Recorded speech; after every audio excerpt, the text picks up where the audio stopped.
Hey, love bugs. So, welcome to another episode of the Divine Feminine Musings. And I just wanted to kind of hop on here and wrap up or tie up some loose ends from a video I put up yesterday. Um, you probably won't be able to see it because I flagged it as 18 or older, just out of respect for young people. It's not necessarily erotica, but I wanted to be respectful of younger people just because I have young people in my family, and I was like, I wouldn't want my niece to come across something like this. Um, so I did it more so out of respect for that. But if you get a chance to listen to it, it will tie into what I'm talking about here. And I only have 10 minutes, so let's get into it. So, as a single divine feminine, um, uh, there's going to be masculines that we come across. And I think that it's going to be important for us to be cognizant of the responsibilities that come with that. Not every masculine you come across is going to be your divine masculine. And so this was one of the first times since I've been single. So just ended a relationship about three and a half months ago. And talking to masculines here and there, but this was the first one where it's like things progressed a little bit further because, right, we all have our checklist of, you know, they, probably slip up and say the wrong thing and then you just disconnect, right? But this was one that he is very charming, attractive, business oriented, ambitious, everything a divine masculine could be, right? And so it took responsibility to recognize, like, just because it is a divine masculine doesn't mean it's necessarily mine, or just because it's a masculine doesn't mean it's necessarily a divine masculine. So how do you handle those situations? And this was my first opportunity to tackle that assignment, and I feel really good about how I handled it. Um, if you listen to the last video, you'll hear that I took a playful approach, but I also made sure to play to pour into him, right? Because we're talking about don't throw the baby out with the bathwater.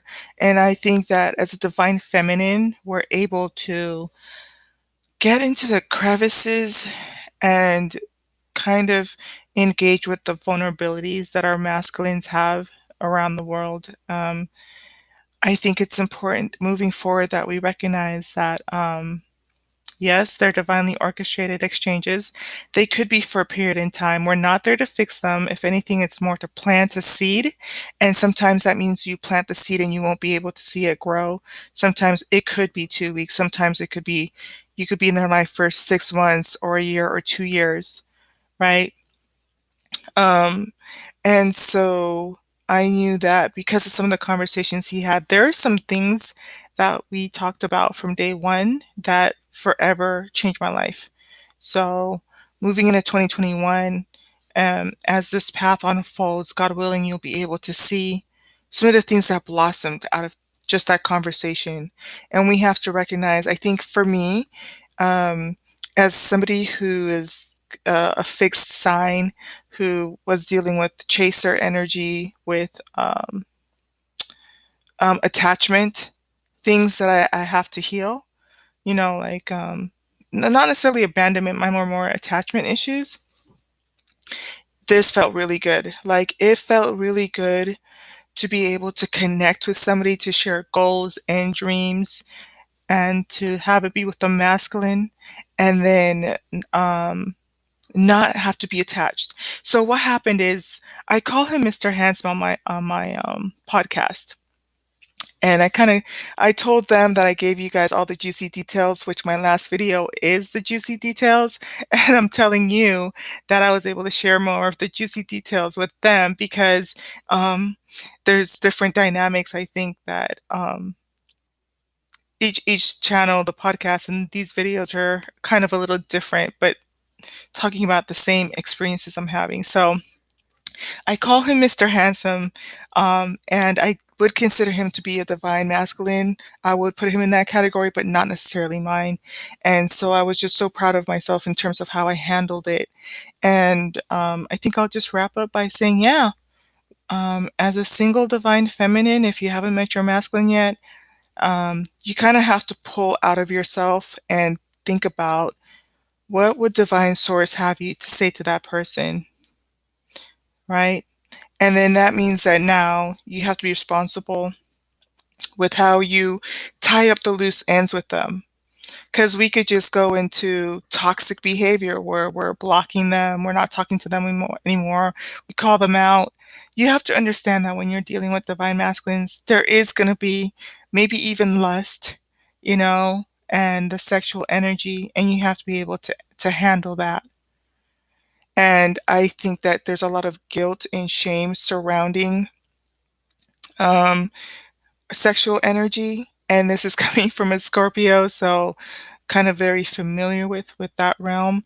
But I think what I'd want to see for those in this community is like not to be too caught up in the negative part of it, and not to shame them for it. And again, when we're going back to talking about don't throw the baby out of the bathwater, recognize that deep down in there, a lot of the reasons a lot of these masculines are toxic and karmic is because somebody hurt them. And so you need to deal with them in ways that, not necessarily coddling them, but recognize that there's vulnerabilities that are there. And because of the way that I engaged with him, it's a seed that's planted that's going to redirect his course and how he deals with other women. Um, and because he is on a path where he is looking to ascend, and I could hear the language um, from the things he was saying, it's gonna take him one step closer. The key for us, the single divine feminines moving forward, it's going to be critical for us to create karma free experiences. So moving forward, yes, I know there's going to be, experiences with other women, with, men in our family members and friends. But because of the single and dating element, we're going to, I think, have to be a little bit more intentional about how we're having our experiences with potential bachelors, eligible bachelors, and making sure that they're karma free, and that we're not just tossing them away. There, there is somebody you want to listen to. It's Mr. Lightwork. I think it's Ascent 911 on YouTube, and he talks about how you know in past experiences, most men will feel like the women gave up on them. I'm not saying settle or lower your standards, but there's an energy and a way that you talk to them and engage with them that you're not giving up on them, but you're reminding them of who they are. Okay? So, um, I'm gonna have to figure out this platform because I'm only limited to 10 minutes and there's so much more I wanted to share. But for the most part, the two key messages is don't throw the baby out with the bathwater. Understand that you are dealing with a person, you are dealing with a soul, and there's responsibilities that come with it. And we don't discard them just because they're not our soulmate. We have light work to do.